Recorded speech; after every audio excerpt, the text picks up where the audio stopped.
चरणों का परम फल क्या है? बोले भगवान के चरणों की भक्ति। क्योंकि चारों वेद, योग, शास्त्र सब भगवान की ही महिमा का वर्णन करते हैं। और ये कहते हुए सूत जी महाराज ने भगवान के 24 अवतार का संक्षिप्त वर्णन किया। 22 अवतार का वर्णन किया। कुल तो 24 अवतार, लेकिन यहां पर 22 अवतार का वर्णन। भगवान का प्रथम अवतार सनकादिक के रूप में हुआ। दूसरा अवतार भगवान का वराह के रूप में। तीसरा अवतार भगवान का देवर्षि नारद के रूप में हुआ। चौथा अवतार भगवान का बद्री नारायण भगवान के रूप में। पांचवा अवतार भगवान का कपिल मुनि के रूप में हुआ है। और छठवां अवतार दत्तात्रेय के रूप में। सातवां अवतार भगवान का यज्ञ नारायण। आठवां अवतार भगवान का ऋषभदेव के रूप में। और नौवां अवतार भगवान का पृथु के रूप में। 10वां अवतार भगवान का मत्स्यावतार। 11वां अवतार भगवान का कच्छपावतार। और 12वां अवतार भगवान का धन्वंतरी अवतार हुआ है। 13वें अवतार में भगवान मोहिनी बनकर के आए।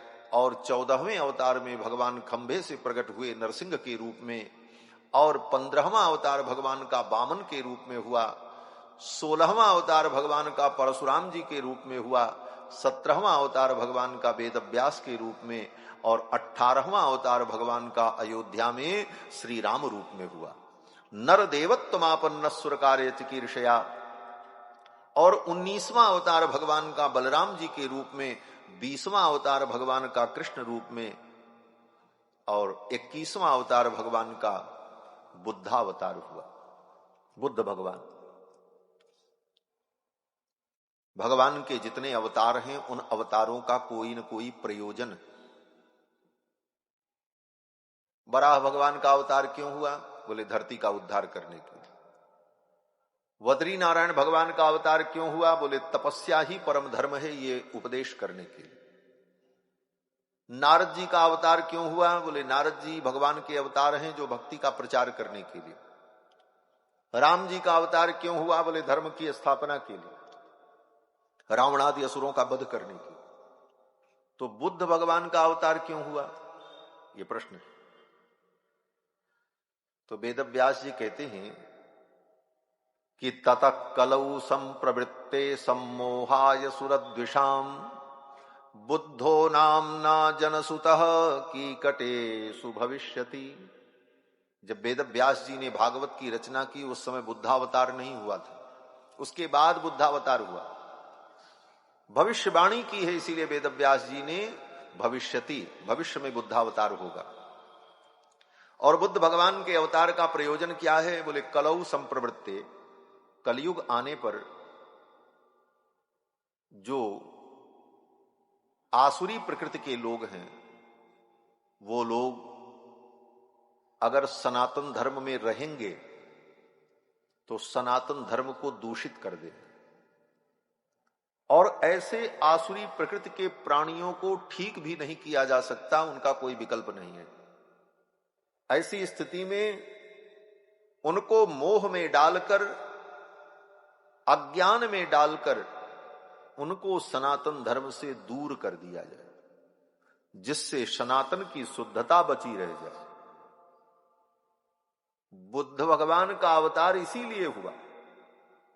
ततः कलौ संप्रवृत्ते सम्मोहाय सुरद्विषाम। और बुद्ध भगवान ने यही किया। बुद्ध भगवान ने ऐसा प्रवचन किया कि लोग वेद मार्ग से बाहर चले गए। लेकिन कौन गए? बोले जो आसुरी प्रकृति के थे, जो वेद मार्ग की निष्ठा रखने वाले सत्पुरुष थे, उनकी निष्ठा बुद्ध भगवान के कहने पर भी नहीं बदली। लेकिन जो आसुरी प्रकृति के प्राणी थे, उनकी बुद्धि में मोह पैदा करके भगवान बुद्ध ने उनको सनातन धर्म से दूर कर दिया। ये क्यों किया? बोले जैसे हमारे आपके शरीर में कोई अंग हमारा ही अंग हो, लेकिन उस अंग में ऐसी बीमारी हो जाए जो ठीक होने वाली न हो, और उस बीमारी के कारण पूरा शरीर प्रभावित हो जाएगा। ऐसी स्थिति में ऑपरेशन करके उस अंग को ही काट दिया जाता, उसे अलग कर दिया। संपूर्ण शरीर की रक्षा के लिए उस अंग को निकाल देना ही बुद्धिमानी है। इसीलिए भगवान वेदव्यास और भगवान बुद्ध ने उन आसुरी प्रकृति के प्राणियों को सनातन धर्म से दूर कर दिया अपने उपदेश के द्वारा, ये बाहर ही चले जाएं तो अच्छा है। और वही बौद्ध पथ, वही बुद्ध मार्ग बन गया। माध्यमिक, सौतांत्रिक, वैभाषिक, योगाचार इत्यादि जो बौद्धों के मार्ग हैं, वे बौद्धों के मार्ग प्रवृत्त हुए। और जो आसुरी प्रकृति के लोग थे, वो सनातन धर्म, वेद और पुराण से विमुख होकर उस शून्यवाद के मार्ग पर चले गए। बुद्ध का जो सिद्धांत है वो शून्यवाद है। शून्यवाद माने न आत्मा की कोई सत्ता है और न परमात्मा नाम की कोई वस्तु है। बुद्ध का यही सिद्धांत है। बुद्ध कहते हैं कि शून्य, ये आत्मा का भी अस्तित्व समाप्त हो जाए, शून्य हो जाए, इसी का नाम निर्वाण है। तो शून्यवादी बुद्ध ने उन आसुरी प्रकृति के प्राणियों को व्यामोह में डालकर वैदिक मार्ग से दूर कर दिया, तब ये वैदिक मार्ग बचा। अब कहोगे कि बुद्ध भगवान अवतार हैं। जब भगवान के अवतार हैं तो उन भगवान की हमारे यहां पूजा क्यों नहीं होती? बोले हिंदू सनातन धर्म में पेड़ की पूजा हो जाती है, हम पीपल की भी पूजा करते हैं, बरगद की भी पूजा कर लेते हैं, यहां तक कि कुत्ते को भी प्रणाम कर लेते हैं कि ये भैरव की सवारी है। लेकिन बुद्ध भगवान की पूजा किसी हिंदू सनातनी के यहां नहीं होती। न बुद्ध के नाम पर कोई हम अवतार मनाते हैं, न कोई दिन मनाते हैं, न कोई कथा होती है, न बुद्ध के नाम पर कोई उत्सव हमारे यहां होता है। बाकी सब होता है।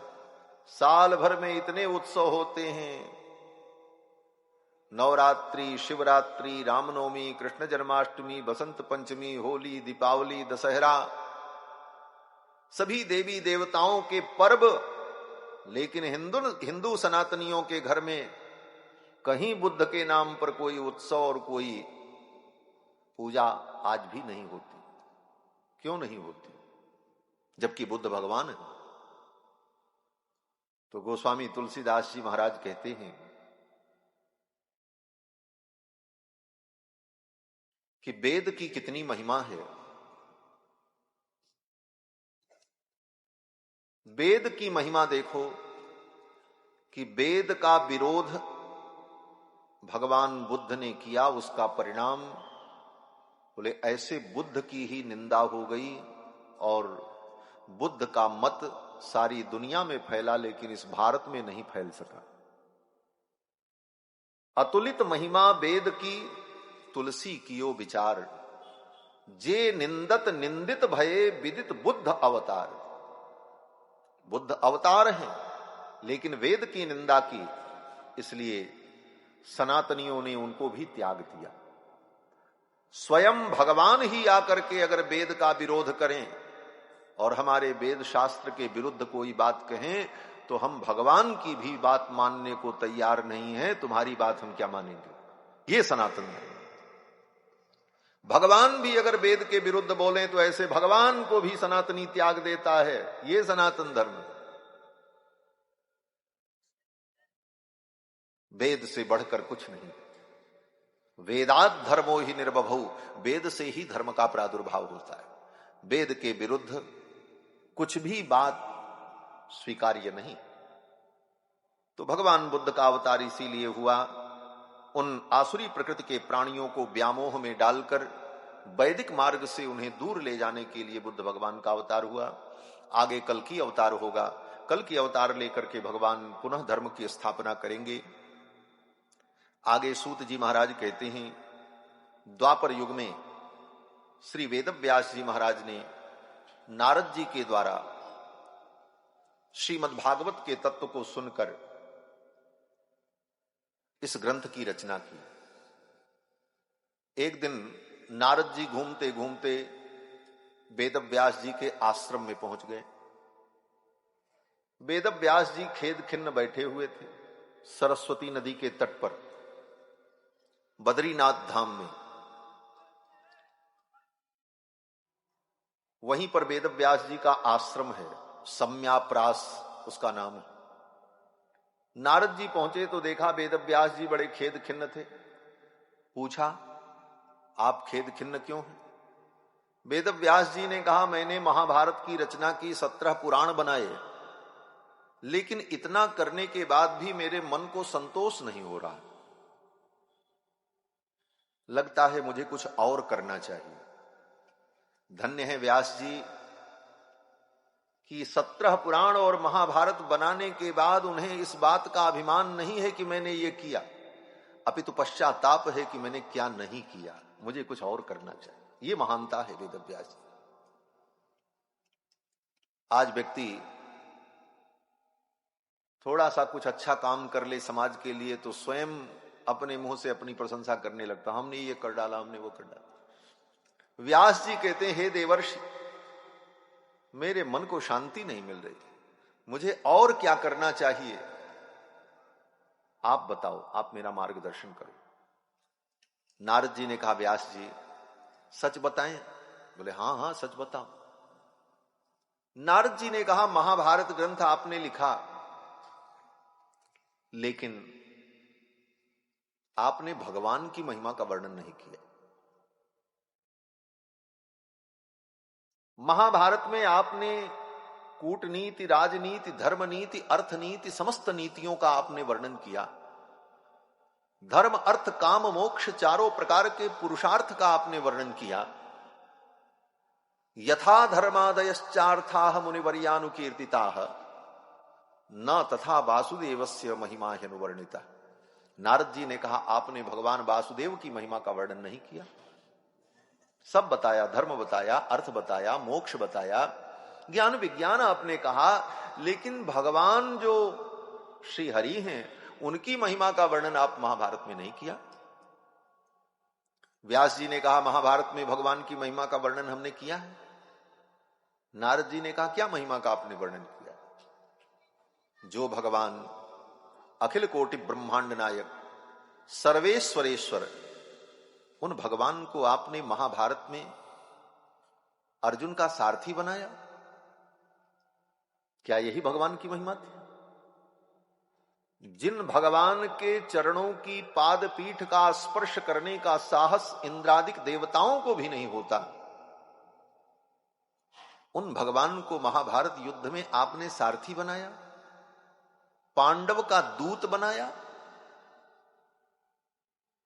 गोविंद कृष्ण से उन तुच्छ राजाओं का चरण धुलवाया। युधिष्ठिर के राजसू यज्ञ में भगवान गोविंद ने आए हुए सभी राजाओं के चरण धोए। जिन भगवान के चरण को ब्रह्मा धोकर अपने कमंडल में रखते और उस जल को भगवान शंकर अपने सिर पर धारण करते। एक व्यक्ति ने कहा, ब्रह्मा विष्णु महेश ये 3 प्रधान देवता हैं, इन 3 प्रधान देवताओं में सबसे बड़ा कौन? कैसे निर्णय हो? बोले, निर्णय हो गया। बोले, क्या निर्णय हो गया? बोले, इन 3 देवताओं में, ब्रह्मा विष्णु महेश में, एक ऐसे हैं जिनका चरण धोया जाता है, और एक ऐसे हैं जो चरण धो रहे हैं, और एक ऐसे हैं जो धोने के बाद उस जल को अपने सिर पर धारण कर रहे हैं। अब आप स्वयं निर्णय कर लो, महान कौन हुआ? उन भगवान, जिन भगवान के चरणों को ब्रह्मा ने धोकर कमंडल में रखा, गंगा का प्रादुर्भाव हो गया। जिन भगवान के चरण के उस धोए हुए जल को शिव ने अपने जटा में धारण किया, उन भगवान से महाभारत युद्ध में राजाओं का पैर धुलाया गया। आए हुए अतिथियों की पूजा कृष्ण कर रहे हैं। क्या यही कृष्ण की महिमा थी? महाभारत युद्ध में जो वर्णन है कि युद्ध से आने के बाद 18 दिन महाभारत युद्ध चला। सायंकाल जब युद्ध का विश्राम हो जाता तो अर्जुन अपने विश्राम कक्ष में चले जाते, सेवक उनकी सेवा करते, वैद्य लोग औषधि करते, शरीर में जो घाव हो जाता उस पर दवाइयां लगाई जाती, क्योंकि कल फिर युद्ध करने के लिए जाना है, उसके लिए उनको तैयार होना पड़ता। और भगवान क्या करते थे? बोले, भगवान अर्जुन जब अपने निज कक्ष में चले जाते थे तो भगवान रथ को साफ करते थे, अस्त्र शस्त्र रखते थे, उन घोड़ों की मालिश करते थे, क्योंकि कल फिर युद्ध में लेकर के जाना है। ये भक्त वत्सल भगवान इन पांडवों के लिए क्या नहीं करते।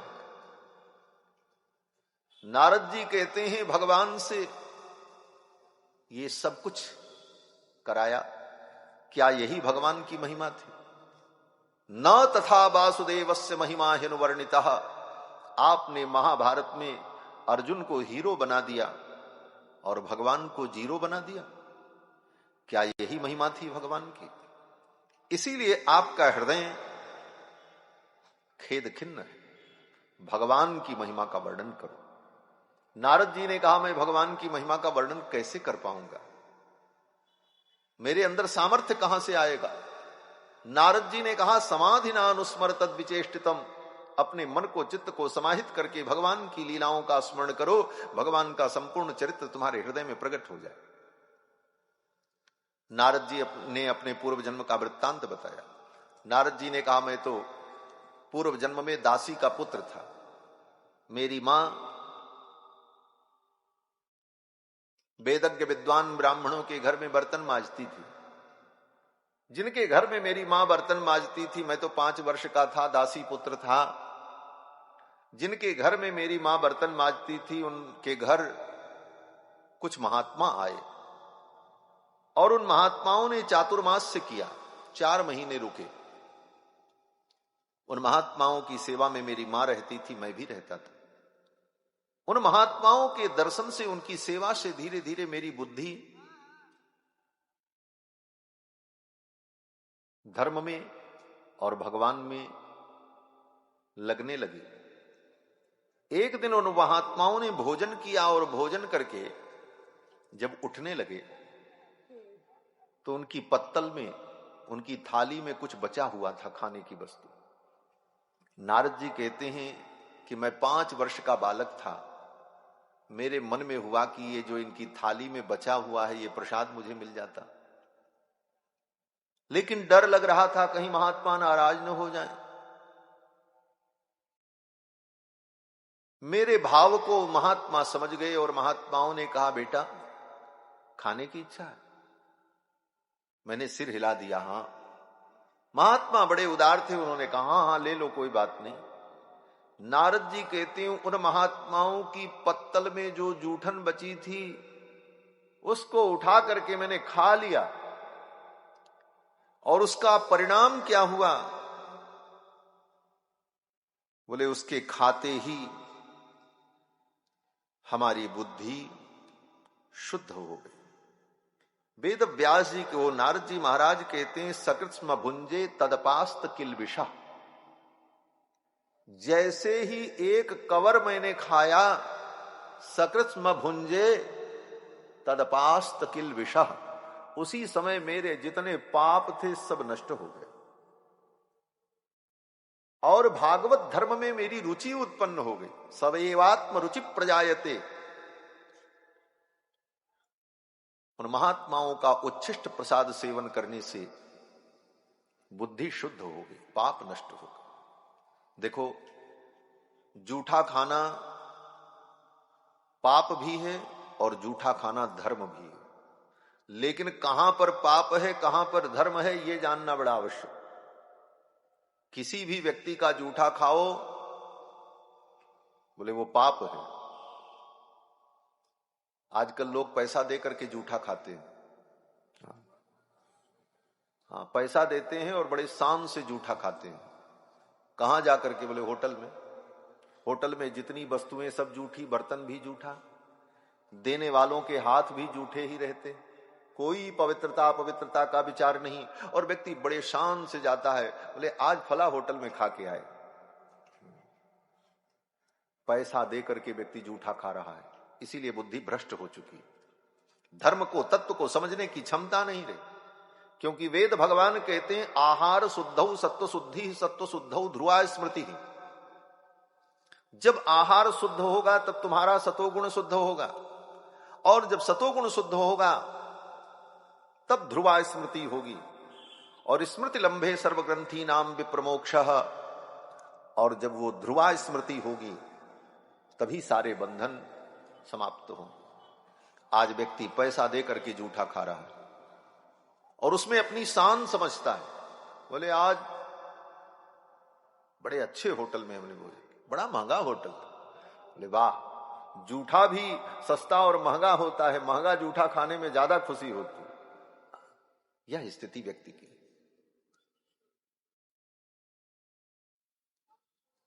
और तो और व्यक्ति एक दूसरे का भी जूठा खाने लगे। और आजकल तो जूठा खिलाने की बड़ी सुंदर व्यवस्था भी हो गई। ब्याह शादी में जाओ, बफर सिस्टम, अपने से निकालो और खाओ। उसी जूठे हाथ से खा रहे हैं, उसी से निकाल करके सारी वस्तु जूठा करते, अब फिर दूसरे आने वाले लोग वही जूठा खा के आते और उसमें बड़ी शान बनती है लोगों की।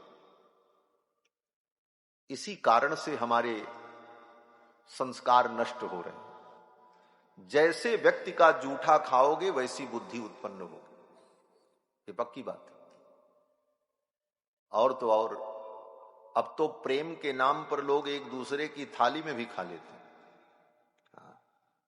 वो भी खा रहा, वो भी खा रहे हैं और कहते हैं क्या हमारा इनसे बहुत प्रेम है इसलिए हम लोग एक ही थाली में खा लेते हैं। अरे महाशय, अगर जूठा खाने से प्रेम होता तो इस दुनिया के जितने कुत्ते हैं वो सबसे बड़े प्रेमी बने होते, क्योंकि वो जूठा ही खाते हैं। जूठा खाने से प्रेम नहीं होता, जूठा खाने से बुद्धि भ्रष्ट हो जाती है। जिसका आचरण तुमसे हीन हो उस व्यक्ति का जूठा जीवन में कभी मत खाओ। जिसका आचरण तुमसे पवित्र हो, तुमसे श्रेष्ठ हो, उसका जूठा खाओगे तो उसकी पवित्रता और उसकी सुचिता तुम्हारे में आ जाएगी। और जो तुमसे हीन आचरण वाला व्यक्ति है उसका जूठा खाओगे तो उसके हीन आचरण के धर्म तुम्हारे अंदर आ जाएंगे। ये संक्रमण है। कोरोना में आपने देखा था ना, छू दो तो संक्रमण हो जाता था। जब किसी बीमारी छूने से कोई बीमारी के संक्रमण हो सकते हैं, कोई दुर्गुण आ सकता है, तो सत्पुरुषों के चरणों में बैठकर उनका चरण धो करके पीने से उनके जो अच्छे परमाणु हैं वो हमारे अंदर आ जाते हैं। नारद जी कहते हैं सकृत्स्म भुंजे तदपास्त किल विषा। एक बार मैंने उन महात्माओं का उच्छिष्ट प्रसाद पाया, हमारी बुद्धि शुद्ध हो गई और धर्म में रुचि उत्पन्न हो गई। फिर तो महात्माओं ने जाते जाते मुझे मंत्र उपदेश कर दिया, ध्यान की विधि बताई, मैं ध्यान करने लगा। एक दिन की बात, रात्रि में मेरी मां गाय दुहने गई, एक भयंकर सर्प ने मेरी मां को काट लिया, मेरी मां की मृत्यु हो गई। मैं 5 वर्ष का था, मेरी मां मर गई, अनाथ हो गया, कोई दुनिया में मेरा नहीं। नारद जी कहते हैं मेरी मां मर गई, लेकिन मुझे दुख भी हुआ और प्रसन्नता भी हुई। दुख इस बात का हुआ कि मेरी मां मर गई, मुझसे बहुत प्रेम करती थी, और प्रसन्नता इस बात की हुई कि मां को तो मरना ही था। चलो मां मर गई, अब मैं बंधन मुक्त हो गया, अब मेरे ऊपर कोई दायित्व तो नहीं बचा, अब तो मैं दायित्व से मुक्त हो गया, अब मैं निश्चिंत होकर के भगवान का भजन करूंगा। नारद जी कहते मैं 5 वर्ष का था और मैंने यही अनुभव किया कि भगवान ने मेरे ऊपर अनुग्रह कर दिया। अनुग्रहम मन्यमानाः, उसको मैंने भगवान का अनुग्रह माना। यही भक्ति का स्वरूप है। विपत्ति में और विपरीत परिस्थिति में भी हम भगवान के अनुग्रह का अनुभव करें, इसी का नाम भक्ति है। विपत्ति भी आए तो उसको भगवान की कृपा समझो। विपत्ति नहीं रघुबर की दाया, और भोग भोगाय छुड़ावत माया। विपत्ति भी आए तो समझो भगवान हमारे कर्मों का प्रायश्चित्त करा करके हमको शुद्ध कर रहे हैं। उसमें भी भगवान की करुणा का अनुभव करना चाहिए। जैसे ठंडी के दिन में बच्चा नहाता नहीं है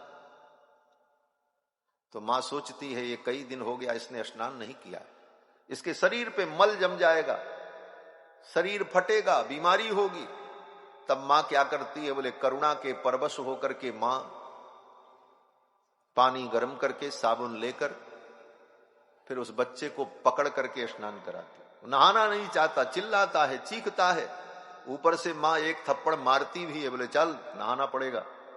और फिर रगड़ रगड़ करके स्नान कराती है। वो बच्चा चीखता है, चिल्लाता है। देखने वालों को लगता है ये माँ कितनी निर्दयी है, इस माँ के अंदर करुणा नहीं, बच्चा रो रहा है और इसे ये मार रही है ऊपर से। लेकिन तुमको क्या पता, उस माँ के हृदय में इतनी अपार करुणा है, वो जानती है कि अगर आज मैं करुणा करूंगी तो इस बालक को आगे और दुख होगा, आज तो हमें कठोर बनना पड़ेगा। उसी प्रकार भगवान अगर जीवन में विपत्ति देते हैं, कोई दुख आता है, तो उसमें भी यह चिंतन करना चाहिए कि यह भगवान की करुणा है। विपत्ति नहीं रघुबर की दाया, भोग भोगाए छुड़ावत आया। नारद जी ने कहा कि मैंने भगवान का अनुग्रह अनुभव किया, मेरी मां तो मर गई, मैं ऐसे ही जा रहा था, जाकर के एक सरोवर के तट पर पानी पी करके फिर विश्राम करने लगा और वहीं मैंने भगवान का ध्यान किया। ध्यान में भगवान का एक बार दर्शन हुआ, फिर वो ध्यान टूट गया। उसी समय आकाशवाणी हुई, अब इस जन्म में तुमको मेरा दर्शन नहीं होगा। अविपक्व कषायाणाम दुर्दर्शो हमको योगी नाम। आकाशवाणी में भगवान ने कहा तुमको इस जन्म में अब मेरा दर्शन नहीं होगा। नारद जी व्यास जी से कहते हैं, व्यास जी मैं 5 वर्ष का था, मैंने सोचा कि जब अब इस जन्म में भगवान का दर्शन नहीं होगा तब ये जन्म बेकार है, इसका कोई मतलब नहीं, जी करके क्या करें। इच्छा उत्पन्न हुई कि जल्दी से मर जाएं, लेकिन अपने से अपनी मृत्यु का वर्ण करना यह भी अपराध है। नारद जी कहते मैं सोच रहा था कि जल्दी से मर जाऊं, दूसरा जन्म मेरा हो तब भगवान का दर्शन होगा। उसी समय आकाश में बिजली चमकी, काल आ गया और उसी समय मेरी मृत्यु हो गई।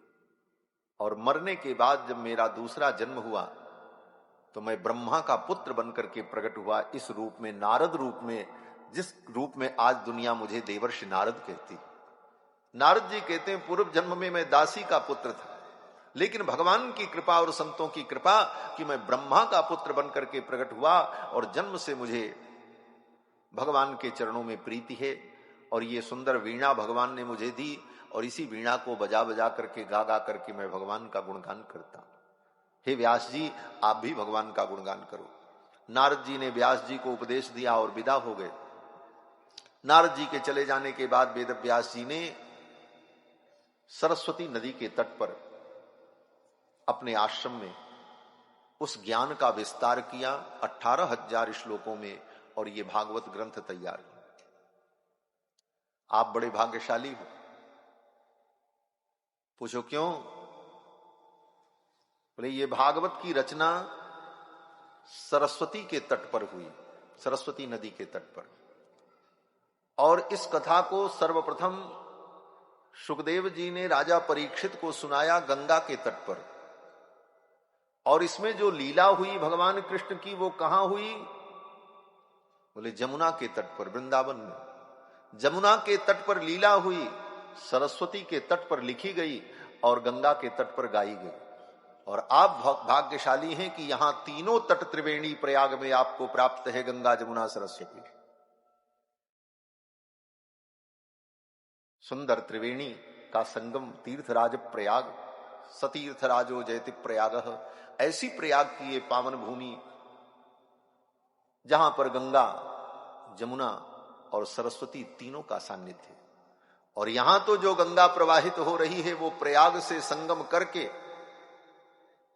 जमुना सरस्वती को आत्मसात करते हुए भगवती गंगा प्रवाहित हो रही हैं और उनका ये पावन क्षेत्र है। ऐसे क्षेत्र में बैठकर भगवान की कथा गंगा में हम अपने मन को डुबकी लगवा रहे हैं। ये भगवान की बहुत बड़ी महती कृपा है, ये भगवान की परम कृपा है।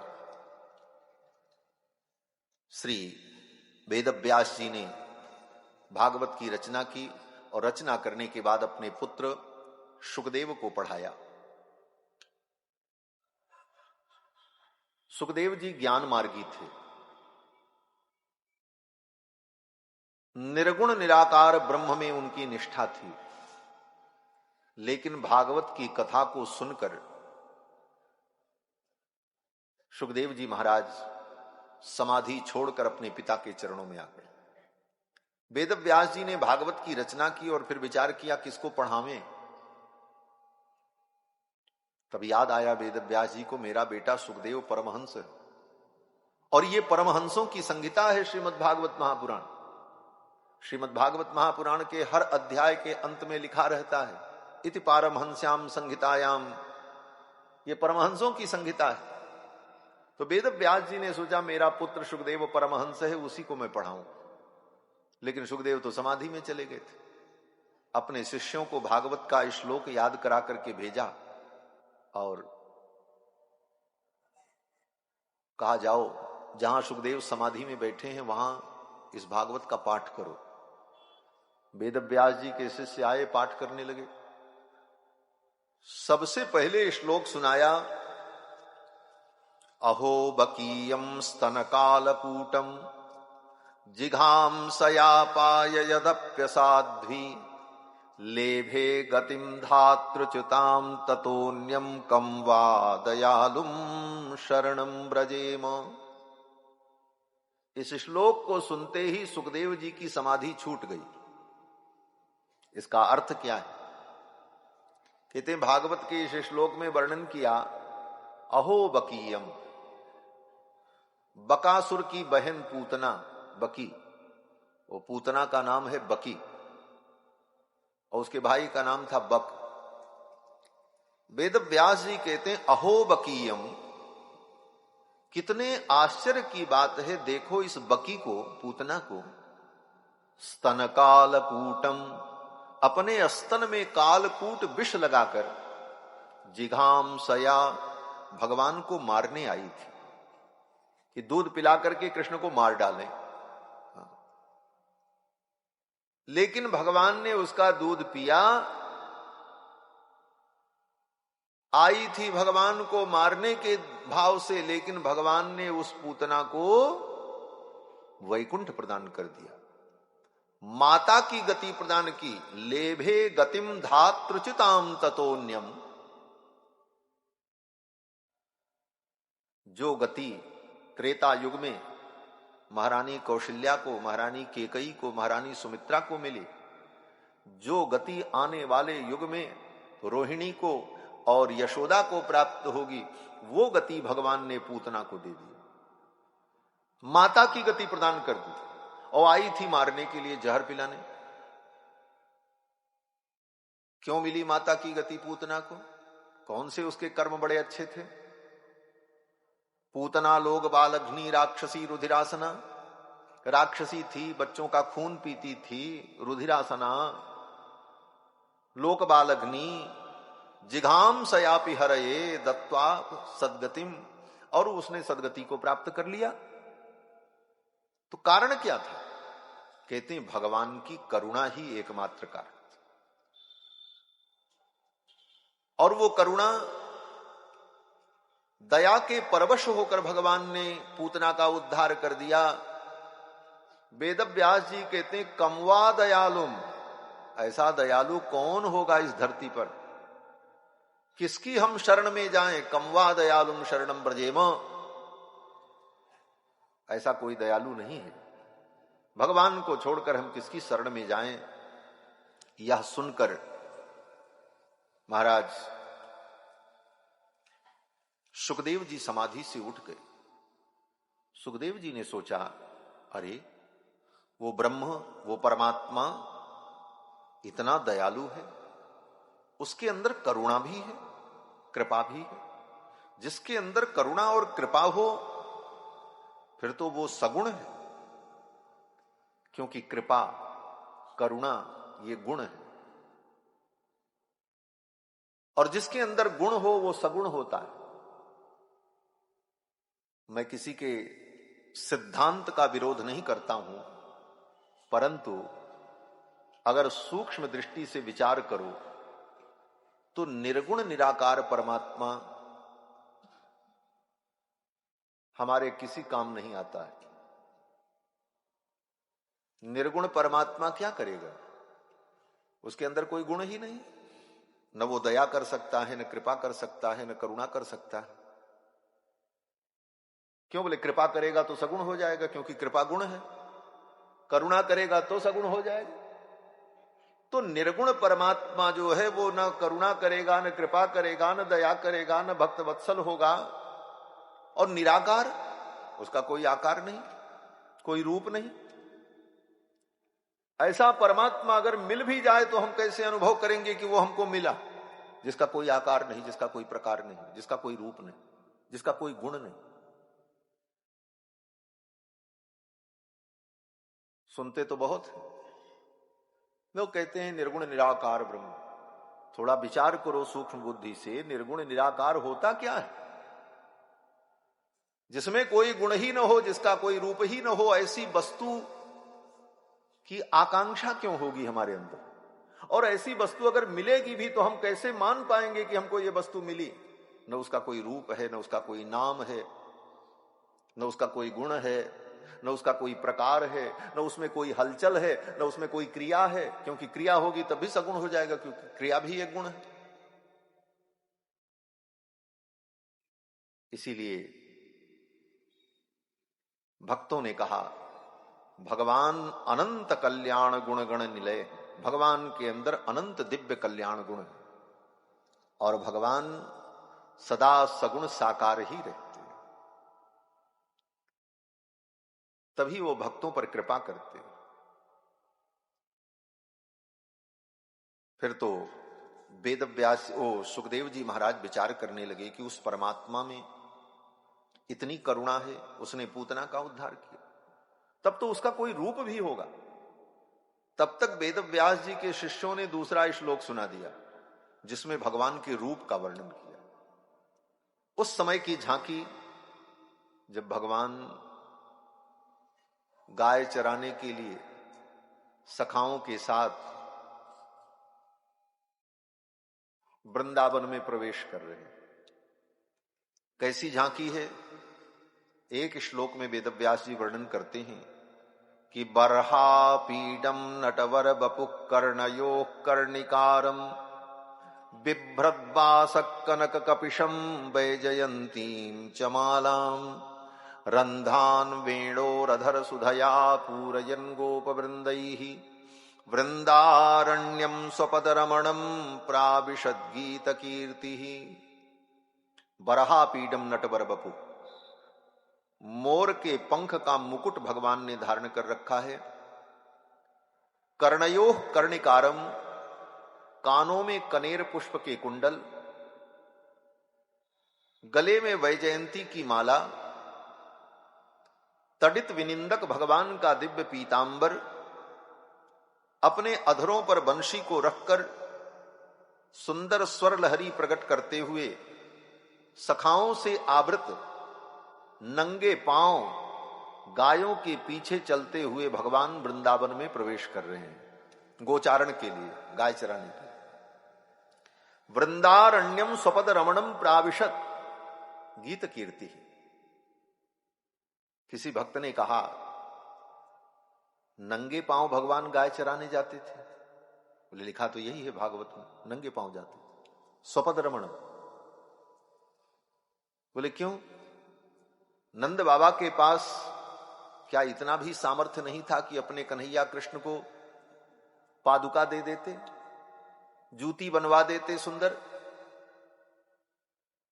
कहते नंद बाबा के पास सामर्थ्य तो बहुत है।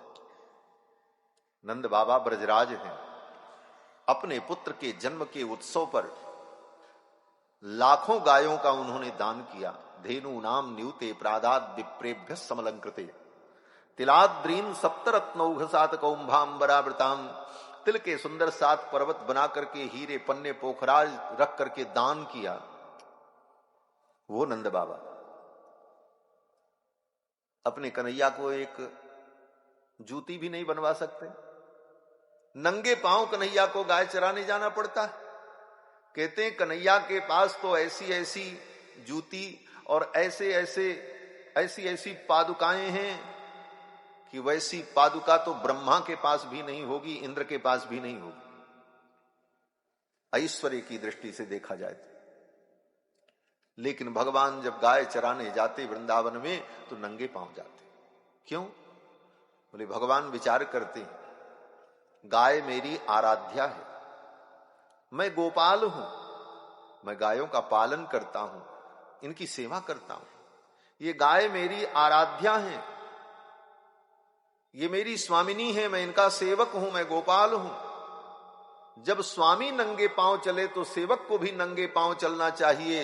ये गायें तो जूता पहन करके नहीं जाती, ये तो नंगे पांव चलती हैं, तो मैं सेवक गोपाल नंगे पांव ही चलूंगा। इसलिए गोविंद नंगे पांव चलते। स्वपद रमणम प्राविशद गीत कीर्ति, ऐसे भावपूर्ण श्लोक को। और एक बात और, वृंदावन के कन्हैया कृष्ण का श्रृंगार बड़ा स्वाभाविक और सहज है। ब्रज के ठाकुर कन्हैया कृष्ण सोने चांदी का मुकुट नहीं पहनते।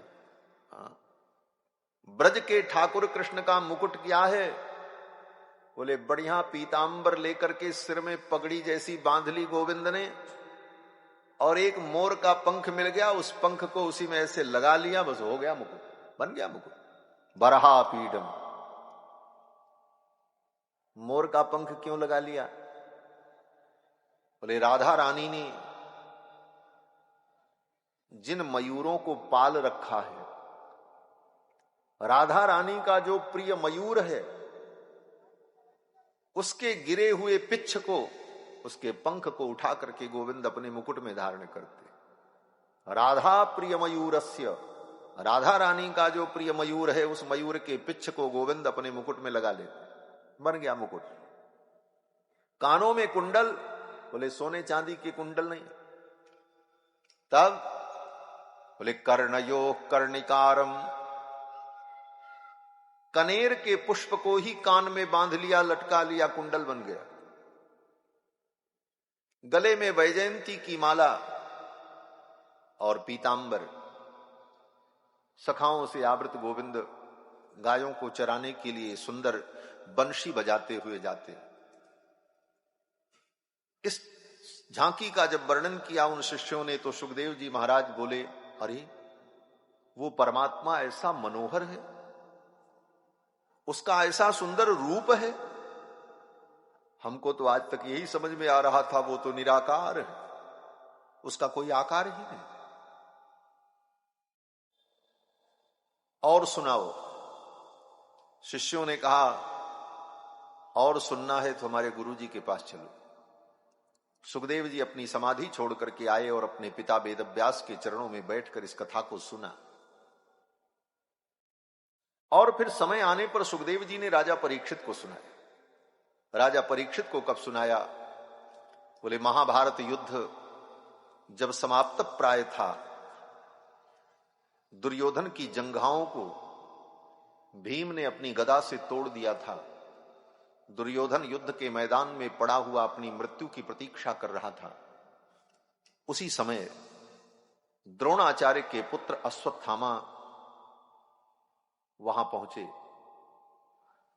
अश्वत्थामा को देखकर दुर्योधन अत्यंत दुखी होकर कहने लगा, हे आचार्य पुत्र, हमारी तो पराजय हो गई। अश्वत्थामा ने कहा, राजन, आपकी पराजय आपकी नीतियों के कारण हुई। आपने उन लोगों को सेनापति बनाया जो सेनापति तो आपके थे, लेकिन हृदय से वो पांडवों के पक्ष में थे। आप अगर मुझे सेनापति बनाते तो आज ये युद्ध आपके पक्ष में होता। दुर्योधन ने कहा, अब तो जो होना था हो गया। अश्वत्थामा ने कहा, अभी भी कुछ बिगड़ा नहीं, आप मुझे सेनापति बना दो। मैं प्रतिज्ञा करता हूं, कल सूर्योदय के पहले पांचों पांडव का मस्तक काट करके आपके चरणों में रख दूंगा। जो काम बड़े बड़े वीर नहीं कर सके आपके सेनापति, वो मैं कर दूंगा। ये मेरी प्रतिज्ञा है। अश्वत्थामा साधारण नहीं, चिरंजीवी है। इन्हें मृत्यु का भय भी नहीं है। अश्वत्थामा समस्त शस्त्र विद्या के पारंगत भी हैं। और तो और आने वाले अगले द्वापर युग में अश्वत्थामा ही वेदव्यास बनेंगे और इनके द्वारा 18 पुराणों की रचना होगी। अगले कल्प में, अगले द्वापर में अश्वत्थामा ही वेदव्यास बनेंगे। और अभी भी अश्वत्थामा इसी धरती पर है, वो कहीं गए नहीं। उत्तराखंड में भगवान बद्री नारायण धाम में वहीं पर अश्वत्थामा विचरण करते रहते हैं। कभी कभी किसी किसी को दर्शन हो जाता है, जैसे हनुमान जी महाराज इसी धरती पर ही। राम जी बैकुंठ गए सबको लेकर, लेकिन हनुमान जी नहीं गए साथ में। जब बैकुंठ जाने की तैयारी होने लगी कि अब लीला पूरी हो गई, 11,000 वर्ष की, अब बैकुंठ चलें, तो भगवान ने हनुमान जी से कहा, हनुमान अब तैयारी करो, अब बैकुंठ चलना। हनुमान जी ने कहा, हाँ प्रभु बैकुंठ तो चलेंगे, लेकिन एक बात आप बताओ। भगवान ने कहा, क्या? हनुमान जी ने कहा, बैकुंठ में आपकी कथा कब होती है? कथा का समय क्या होता है? भगवान श्री राम ने कहा, हनुमान बैकुंठ में हमारी कथा नहीं होती, बैकुंठ में तो हम होते हैं। बोले आप होते हो, आपकी कथा नहीं होती? बोले फिर हम जब हैं तो फिर कथा की क्या जरूरत? वैकुंठ में हमारी कथा नहीं होती, हम होते हैं। तो हनुमान जी ने कहा, तब हम वैकुंठ नहीं जाएंगे। बोले क्यों? बोले वहां कथा सुनने को नहीं मिलेगी, इस धरती पर कथा सुनने को मिलेगी। बोले मैं तो वहां मिलूंगा, क्या मुझसे प्रेम नहीं है? हनुमान जी ने कहा, प्रभु हमको आप भी चाहिए और आपकी कथा भी चाहिए। बैकुंठ में आप मिलोगे लेकिन आपकी कथा नहीं मिलेगी, और इस धरती पर मैं रहूंगा तो यहां आपकी कथा भी मिलेगी, और जिसको आपकी कथा मिलती है उसको आप मिलते हो, तो यहां आप भी मिल जाओ। इसलिए मैं बैकुंठ नहीं जाऊंगा। इसी बात पर हनुमान जी महाराज बैकुंठ नहीं गए, और इसी धरती पर हनुमान जी महाराज आज भी, जहां कहीं भगवान की कथा हो, हनुमान जी बिना बुलाए आ जाते हैं। हनुमान जी से सीखना चाहिए। लोगों को बुलाओ, उनका सम्मान करो। सम्मान में थोड़ी कमी रह जाएगी तो जाने के बाद आलोचना भी करेंगे, गए तो थे, हमारा सम्मान नहीं किया। हाँ, बैठने की अच्छी जगह नहीं दी, हमको माला नहीं पहनाई, ये अपेक्षा होती है। लेकिन हनुमान जी बोले, यत्र यत्र रघुनाथ कीर्तनम तत्र तत्र कृतमस्तकांजलिम। कहीं भी रघुनाथ जी की कथा हो, हनुमान जी महाराज मस्तक झुकाए पहुंच जाते हैं बिना बुलाए। यत्र यत्र रघुनाथ कीर्तनम तत्र तत्र कृतमस्तकांजलिम। और कहीं भी बैठ करके हनुमान जी सुन लेते हैं कथा। उनके लिए बढ़िया गद्दी लगाओ, कोई जरूरी नहीं, जहां जगह मिलेगी वहीं बैठ करके, किनारे कोने में कहीं भी बैठकर हनुमान जी कथा सुन लेते। यत्र यत्र रघुनाथ कीर्तनम तत्र तत्र कृतमस्तकांजलिम वाष्प बारी परिपूर्ण लोचनम मारुतिम नमत राक्षसांतकम। और कथा ही नहीं सुनते, कथा सुन करके भाव विभोर हो जाते, उनकी आंखों से अश्रुपात होने लगता है। बाष्प बारी परिपूर्ण लोचनम। मैं तो कहता हूं, भगवान की कथा सच पूछो तो रोने के लिए, भगवान की कथा हंसने के लिए नहीं। भगवान की कथा सुनकर के रोना आए, हृदय भर जाए, आंखों से झरझर आंसू बहे, कंठ अवरुद्ध हो जाए, ये कथा सुनने का फल है। स्वयं भगवान कहते हैं, मम गुण गावत पुलक शरीरा गद गद गिरा नयन बहरीरा। मम गुण गावत पुलक शरीरा, गद गद गिरा नयन बहरीरा, गद गद गिरा नयन बहरीरा, गद गद गिरा नयन बहरीरा। भगवान की कथा सुनकर के वाणी गदगद हो जाए, आंखों से अश्रुपात हो। भगवान कृष्ण भी यही कहते हैं भागवत में, बाग गदगदा द्रवते यस्य चित्तम रुदत्य भीक्षणम हसति क्वचिच्च बिलज्ज उद्गायत नृत्यते च मद्भक्ति युक्ता भुवनम पुनाति। बाग गदगदा, वाणी गदगद हो जाए, द्रवते यस्य चित्तम, चित्त द्रवीभूत हो जाए, रुदत्य भीक्षणम, अभीक्षणम रुदति, अर्थात बार बार रोना आए, एक बार नहीं बार बार कथा में रोना आए। रुदत्य भीक्षणम, हंसति क्वचिच्च, हाँ कहीं कोई ऐसा प्रसंग आ जाए तो हंसी भी आ जाए तो कोई आपत्ति नहीं है, लेकिन क्वचिच्च, क्वचिच्च माने कहीं पर। अब जैसे सूर्पणखा का प्रसंग आ जाए तो थोड़ी हंसी आएगी, हाँ।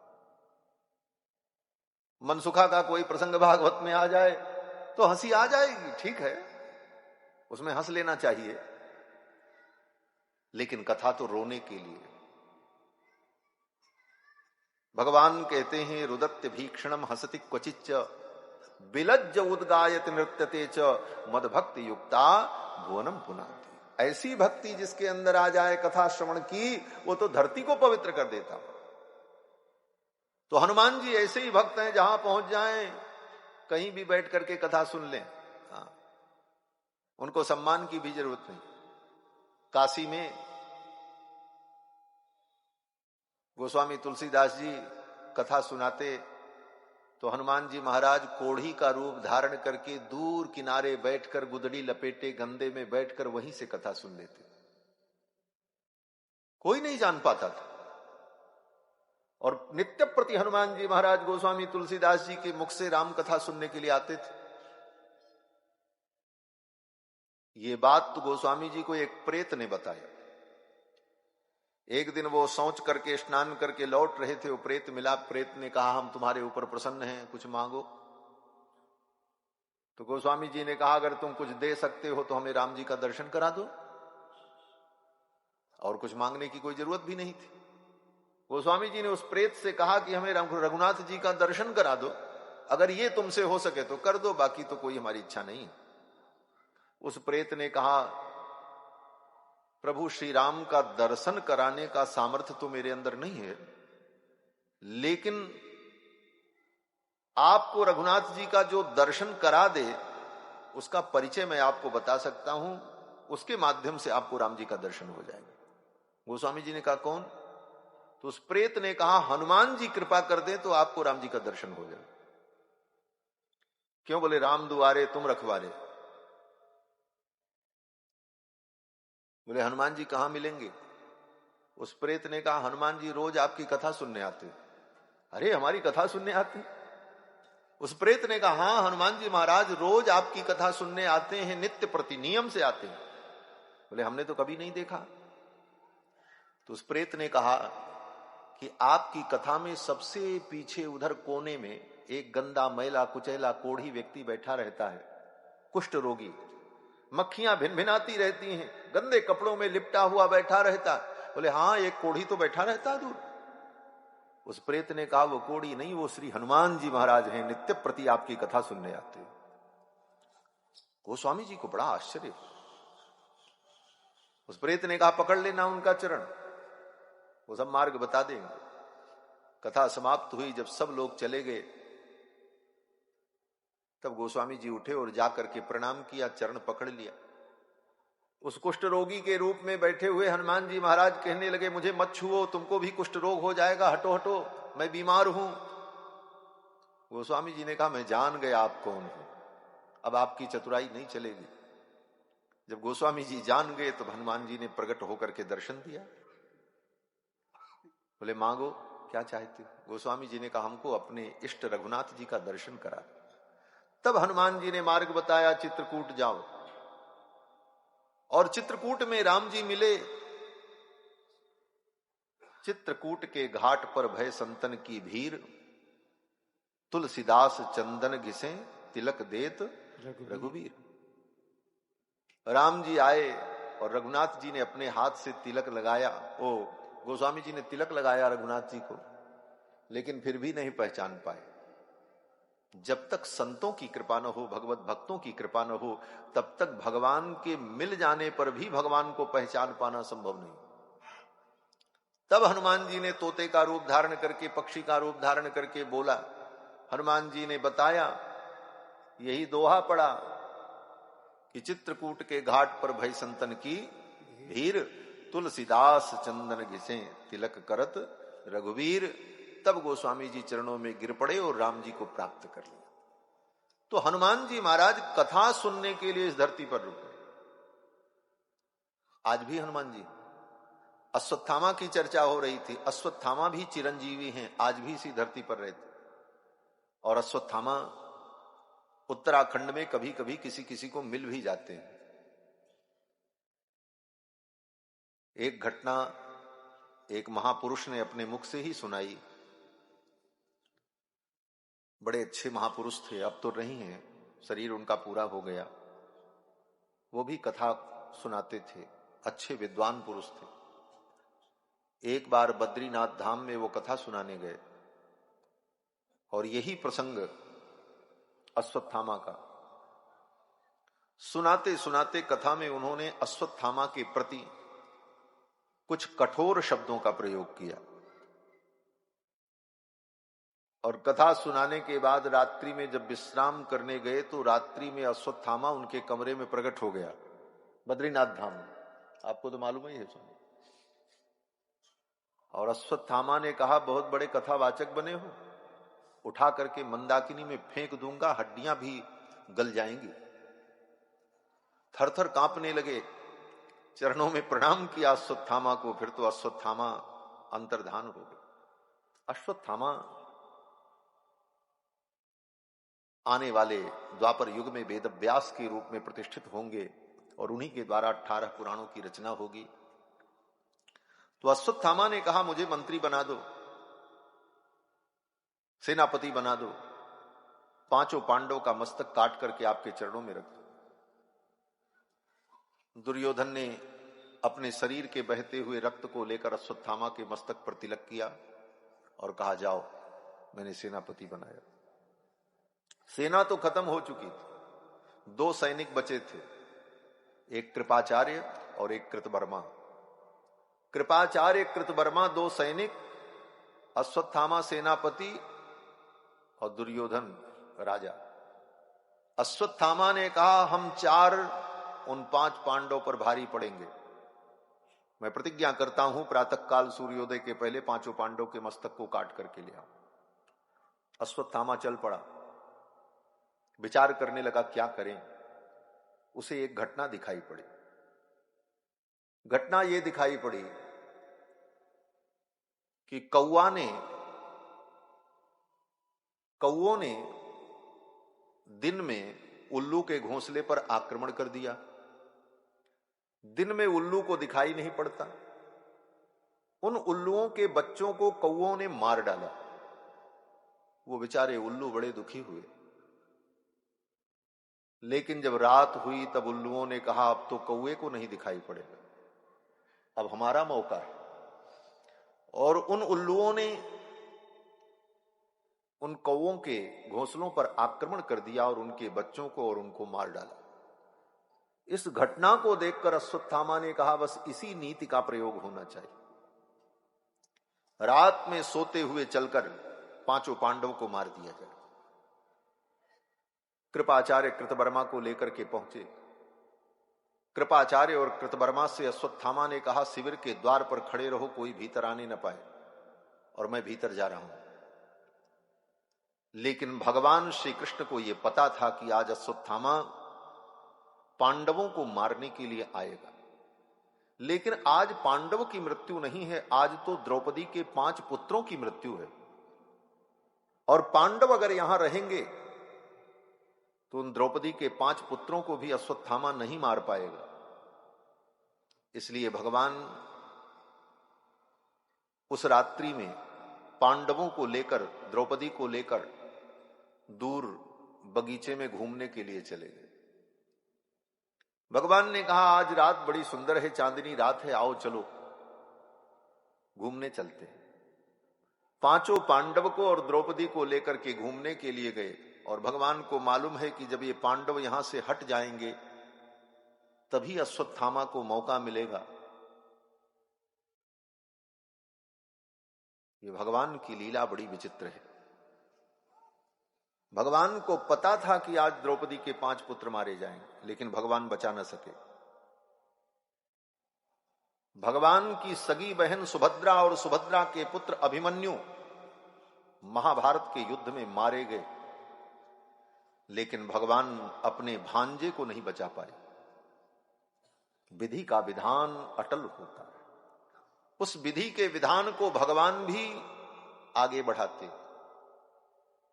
और सबसे बड़ी विशेषता तो ये देखो कि भगवान की सगी बहन सुभद्रा, सुभद्रा के पुत्र अभिमन्यु मारे गए, लेकिन एक बार भी सुभद्रा ने भगवान कृष्ण से ये नहीं कहा कि हे कृष्ण तुम सर्वेश्वर हो, तुम भगवान हो, तुम सब कुछ कर सकते हो, मेरे बेटे को जिंदा कर दो। सगी बहन थी, पैर पकड़ लेते कृष्ण। और एक बहन की बात को भाई कैसे न मानता। अगर सुभद्रा भगवान के चरण को पकड़ लेती, मेरे बेटे को आप जिंदा कर दो, तो भगवान बहाना भी नहीं कर पाते। सुभद्रा कहती कि आपने अपने गुरु के मरे हुए पुत्र को जिंदा किया है, अर्जुन के लिए उस ब्राह्मण बालक को आपने जिंदा कर दिया, तो आज अपनी बहन के लिए इस बहन के बेटे को भी जिंदा कर दो। भगवान के पास कोई जवाब न होता। लेकिन इसके बाद भी सुभद्रा ने एक बार भी भगवान से नहीं कहा कि मेरे बेटे को जिंदा कर। धन्य है सुभद्रा। सुभद्रा जानती हैं कि मेरे ठाकुर का जो विधान है वो मंगलमय है, और अपने ठाकुर के हर विधान को मैं उसी रूप में स्वीकार करती हूं, मैं उसी में संतुष्ट हूं। एक बार भी नहीं सुभद्रा ने कहा कि मेरे बेटे को जिंदा कर। भगवान पांडवों को लेकर के बाहर चले गए। अश्वत्थामा आया, शिविर में पहुंचा। द्रौपदी के 5 पुत्र सो रहे थे, उनका सिर काट लिया। अश्वत्थामा को लगा कि ये 5 पांडव। द्रौपदी के 5 पुत्रों का सिर काटकर एक कपड़े में बांधकर अश्वत्थामा लेकर के चल पड़ा। कृपाचार्य और कृतवर्मा ने शिविर में आग लगा दी। शिविर धू धू करके जलने लगा। अश्वत्थामा 5 सिर लेकर के पहुंचा दुर्योधन के पास। बोले देखो 5 पांडवों का सिर लाए। दुर्योधन ने जब देखा, पहचान गया, अरे ये तो द्रौपदी के पुत्र। हा हंत, तुमने मेरे इन वंशजों को भी मार डाला, अब तो इस कुरुवंश में कोई जल देने वाला भी नहीं बचा। दुर्योधन को बड़ा पश्चाताप। इधर भगवान जब लौट करके पांडवों को लेकर के शिविर में आए, द्रौपदी ने देखा 5 पुत्र मरे पड़े, सिर गायब है, धड़ पड़ा है बिस्तर, खून बह रहा। आप कल्पना करो, जिस मां के 5 पुत्र एक ही रात्रि में मारे जाएं, जवान पुत्र, उस मां की क्या दशा। द्रौपदी चीत्कार करके रो पड़ी और अपने उन पुत्रों के शव पर लिपट लिपट करके रोने लगी। भगवान गोविंद उनको समझाने लगे, समझा करके शांत किया, लेकिन द्रौपदी ने एक बार भी भगवान से नहीं कहा। कितना धैर्य था द्रौपदी का। दूसरा कोई होता तो भगवान कृष्ण के पीतांबर को पकड़ लेता। द्रौपदी तो बहन है, इतना तो अधिकार है बहन का। दूसरी कोई बहन होती तो पकड़ लेती पीतांबर कृष्ण का, गले की मालाओं को पकड़ लेती और कहती तुम भगवान हो। किस बात के भगवान हो? तुम सर्वज्ञ हो, सब कुछ जानते हो। अगर सर्वज्ञ हो, यह सर्वज्ञ सर्वविद परास्य शक्तिर विविधैव श्रूयते स्वाभाविकी ज्ञान बल क्रिया च, तो आपको नहीं पता था मेरे 5 पुत्र मारे जाने वाले, और आप तो कर्तुम अकर्तुम अन्यथा कर्तुम समर्थ हो। आप बचा सकते थे मेरे पुत्र को, क्यों नहीं बचाया? लेकिन एक बार भी द्रौपदी ने भगवान से नहीं पूछा। आज हम थोड़ी सी भक्ति करते हैं, थोड़ी सी पूजा करते हैं, और कोई घटना हमारे मन के विरुद्ध हो जाए तो व्यक्ति तुरंत भगवान को कोसने लगता, हमने तो इतना किया और भगवान ने हमारे साथ ऐसा किया। ये कथा इसीलिए कि ऐसी परिस्थितियों में हमें क्या करना चाहिए। द्रौपदी ने एक बार भी भगवान से नहीं कहा। भगवान ने अर्जुन से कहा, अर्जुन रथ उठाओ, चलो, जिसने ये जघन्य अपराध किया है उसे दंड मिलना चाहिए। चल पड़े अर्जुन और भगवान, गए, अश्वत्थामा से युद्ध हुआ, बड़ी लंबी कहानी है, पकड़ लिया, ले आए। भगवान ने अर्जुन से कहा, इसे मार डालो, इसका वध कर दो। लेकिन अर्जुन ने अश्वत्थामा का वध नहीं किया। क्यों? बोले अर्जुन जान रहे थे कि भगवान हमारी परीक्षा ले रहे हैं। एवं परीक्षिता धर्मम पार्थक कृष्णेन नोदिता। अर्जुन बड़े बुद्धिमान है। अर्जुन समझ गए गोविंद कृष्ण हमारी परीक्षा ले रहे हैं। एवं परीक्षिता धर्मम, मेरे धर्म की परीक्षा ले रहे हैं। संकट में और विपत्ति में ही धर्म की परीक्षा होती है। धीरज धर्म मित्र अरुणारी, आपद काल परखिए चारी। क्या परीक्षा भगवान ले रहे थे? भगवान देख रहे थे कि देखें अर्जुन के अंदर धर्म की निष्ठा कितनी है। भगवान ने अर्जुन से कहा, मार दो इसे अश्वत्थामा को, तब चलो यहां से। अर्जुन ने कहा नहीं। अर्जुन ने कहा, प्रभु ये ब्राह्मण है और गुरु के पुत्र, गुरु का पुत्र गुरु के समान ही होता है, मैं इन्हें कैसे मार सकता हूं? भगवान ने कहा, तुम्हारे 5-5 पुत्रों को इसने मारा है, इसे मार दो। अर्जुन ने भगवान की बात नहीं मानी। जिन भगवान के कहने पर अर्जुन ने महाभारत युद्ध में भीष्म पितामह जैसे वीर को धराशायी कर दिया, भगवान ने कहा मारो। अर्जुन ने कहा, करिष्ये वचनम तव, आप जो कहोगे वो मैं करूंगा। लेकिन आज भगवान कह रहे हैं अश्वत्थामा को मारो, तो अर्जुन ने नहीं मारा। क्यों नहीं मारा? बोले भगवान की बात भी माननी है, लेकिन धर्म के विरुद्ध भगवान की भी बात नहीं माननी चाहिए। ये सिद्धांत है। धर्म के विरुद्ध अगर भगवान कहें तो ये मानना चाहिए कि भगवान हमारी परीक्षा ले रहे हैं। और सच में भगवान परीक्षा ले रहे थे। वेद व्यास जी कहते हैं, एवं परीक्षिता धर्मम पार्थक कृष्णेन नोदिता। नहीं मारा अर्जुन ने। भगवान मन ही मन प्रसन्न हुए। धन्य है अर्जुन, इसकी धर्मनिष्ठा। ब्राह्मण अबध्य है, इसलिए किसी भी स्थिति में ब्राह्मण का वध नहीं किया जा सकता। क्यों? बोले ब्रह्म हत्या लगेगी, और ब्रह्म हत्या सबसे बड़ा पाप होता है। जितने पाप हैं सनातन धर्म में, वो सब अलग अलग प्रकार के होते हैं। सबसे बड़ा जो पाप होता है उसको कहते हैं महापाप। उससे नीचे जो होता है उसको कहते हैं पाप। उसके नीचे जो अपराध होता है उसको कहते हैं उपपाप। उसके नीचे जो होता है वो अपात्रीकरण, और उसके बाद जो उससे भी नीचे पाप हैं वो मलिनीकरण, फिर उसके नीचे जो पाप हैं वो जाति भ्रंश। इस तरह पापों की अलग अलग कोटि है, सब एक समान नहीं होते। सबसे बड़ा पाप जो है वो महापाप। और महापाप 5 प्रकार का होता है। पंच महापातक उसे कहा जाता है। और उन 5 महापापों में पहला महापाप है ब्रह्म हत्या, ब्राह्मण की हत्या। और दूसरा महापाप सुरापान, शराब पीना। शराब पीना गौ हत्या से बड़ा पाप है। इस व्यासपीठ से मैं कह रहा हूं। सारे शास्त्र पढ़ लेना, बड़े बड़े विद्वानों के लिए भी कह रहा हूं। रामायण, भागवत, गीता, वेद, स्मृतियां, सभी धर्म ग्रंथों को आप देख लें, सर्वत्र लिखा मिल जाएगा, शराब पीना गौ हत्या से बड़ा पाप है।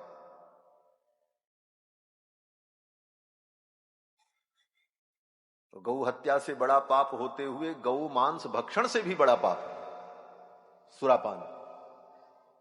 ये दूसरा महापाप है। पहला महापाप ब्रह्म हत्या, दूसरा महापाप सुरापान, और तीसरा महापाप है स्वर्णस्तेय, स्वर्ण की चोरी करना।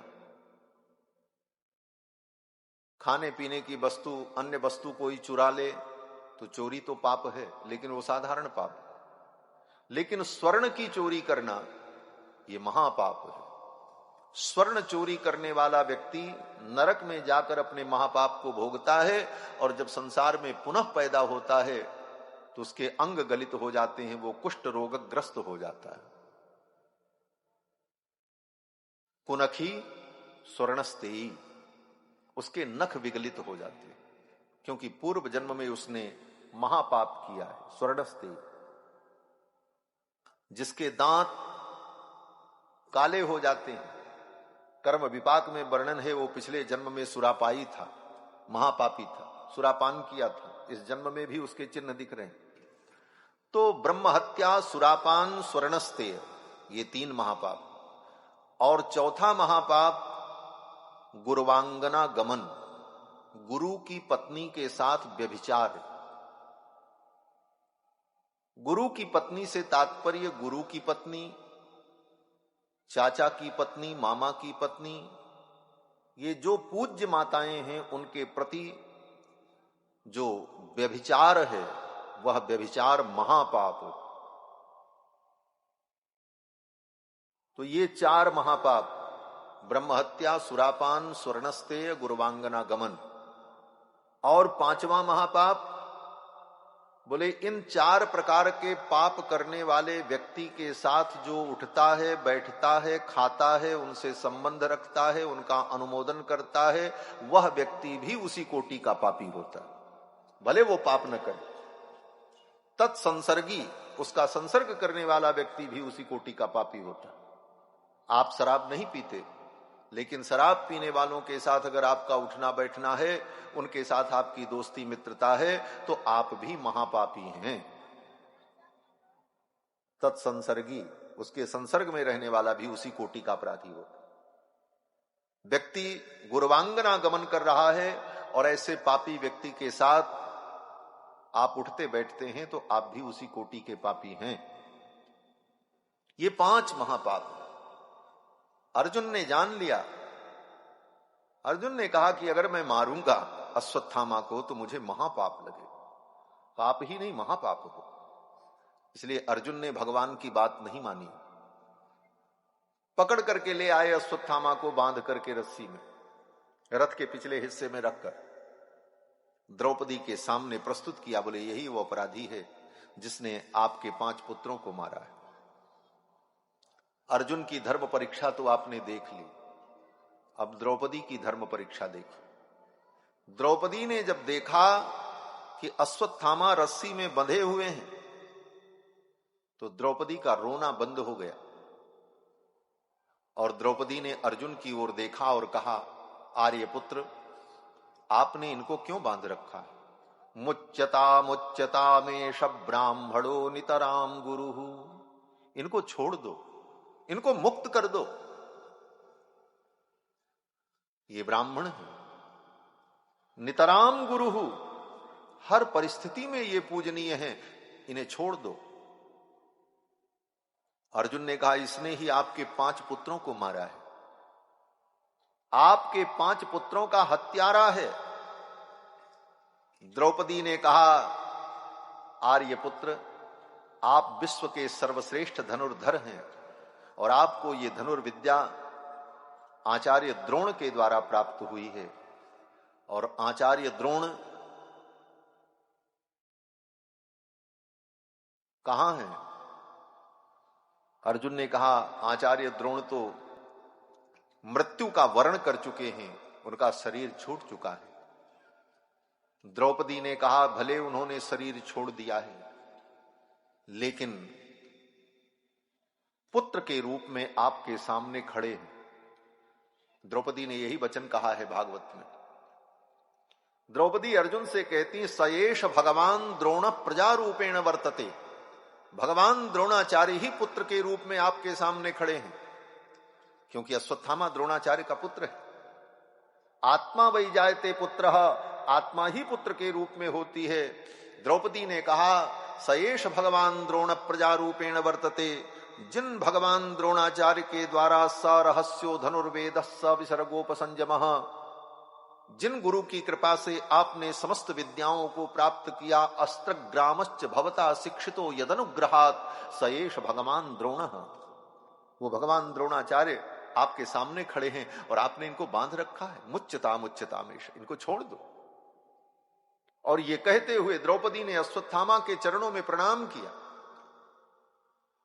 जिस व्यक्ति ने 5 पुत्रों को मारा, उस हत्यारे को भी द्रौपदी प्रणाम करती हैं, क्योंकि शास्त्र कहता है कि आचार्य का पुत्र ब्राह्मण प्रणम्य है। ये धर्मनिष्ठा थी। इस धर्मनिष्ठा के कारण ही द्रौपदी के लिए भगवान पांडवों का सहयोग करते थे। नहीं तो पांडवों में कोई सुरखाब के पर नहीं लगे हुए थे कि उन पांडवों के पीछे पीछे भगवान दूत बनकर के, सारथी बनकर के घूमते। बड़ी सुंदर कथा है। जिस दिन द्रौपदी का वस्त्रापहार हो रहा था, भगवान द्वारिका में बैठे थे। द्रौपदी ने भगवान को पुकारा, गोविंद द्वारिका वासिन कृष्ण गोपी जनप्रियः कौरवैहि परिभूताम माम किम न जानासि केशव। हे केशव, आज कौरव की सभा में मैं सीदित हो रही हूं, क्या आपको पता नहीं? भो कृष्णाच्युत भो कृपालय हरे भो पांडवानाम सखे, क्वासी, कहां हो? भगवान द्वारिका में बैठे थे, भगवान को पता चल गया। भगवान को जब पता चला तो भगवान ने मन में विचार किया, आज मेरी भक्ता द्रौपदी का इतना बड़ा अपमान हो रहा है। सबसे बड़े अपराधी तो ये पांडव हैं, युधिष्ठिर, भीम, नकुल, सहदेव, अर्जुन। क्यों? बोले ये 5 पांडव बैठ करके देख रहे हैं और द्रौपदी का अपमान हो रहा, पहले तो मैं इनको दंड दूंगा। भगवान ने अपने सुदर्शन चक्र से कहा, जाओ 5 पांडव का मस्तक काट करके लाओ। सुदर्शन द्वारिका से चल पड़े। रुक्मिणी जी ने रोक दिया। रुक्मिणी जी ने कहा, सुदर्शन रुको। सुदर्शन रुक गए। भगवान ने रुक्मिणी जी से कहा, देवी आपने मेरी आज्ञा में अवरोध क्यों उत्पन्न किया? सुदर्शन को क्यों रोका? रुक्मिणी जी ने कहा, आप होश में तो हो। भगवान ने कहा, देवी ये मनोविनोद का समय नहीं है। मैं परमात्मा अगर होश में नहीं रहूंगा तो ये ब्रह्मांड नष्ट हो जाएगा, सृष्टि समाप्त हो जाएगी। रुक्मिणी जी ने कहा, आपने सुदर्शन को आदेश दिया है 5 पांडव का मस्तक काट करके लाओ। बोले, हां आदेश दिया है, और मैं चाहता हूं, सबसे बड़े अपराधी पांडव हैं, पहले इनको दंड मिलना चाहिए। रुक्मिणी जी ने कहा, नाथ मैं आपको शिक्षा नहीं दे सकती, लेकिन आपको मैं स्मरण दिला दूं कि इन 5 पांडवों के मर जाने पर आपकी भक्ता द्रौपदी विधवा हो जाएगी।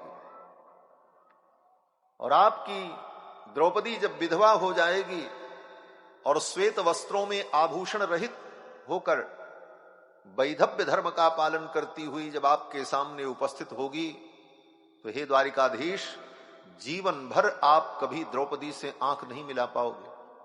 जीवन भर आपको पश्चाताप होगा कि अपनी भक्ता द्रौपदी को विधवा बनाने वाला मैं हूं। अगर इसके बाद भी आपकी इच्छा हो तो आप 5 पांडव के मस्तक को मंगा लो, मुझे कोई आपत्ति नहीं है। सुदर्शन जाओ, 5 पांडव का मस्तक काट करके ला करके इनको दे दो, इन्हें संतोष हो जाए। रुक्मिणी के इन वचनों को सुन करके भगवान कांप गए। भगवान ने कहा, सुदर्शन रुक जाओ। हमारे आचार्य वर्णन करते हैं कि पांडवों का निरसन तो भगवान ही कर देते, लेकिन उनकी रक्षा क्यों की? बोले द्रौपदी मंगल सूत्रार्थम, द्रौपदी के मंगल सूत्र और सुहाग की रक्षा के लिए भगवान ने पांडवों का पक्ष लिया। द्रौपदी के अंदर वो विशेषता थी महाराज, भगवान की परम भक्ता। द्रौपदी की इस धर्मनिष्ठा के कारण भगवान पांडव के लिए सब कुछ करते। द्रौपदी ने कहा इन्हें छोड़ दो। अर्जुन ने भगवान के मनोभाव को समझकर अश्वत्थामा के मस्तक के मणि को निकाल लिया और अश्वत्थामा को छोड़ दिया।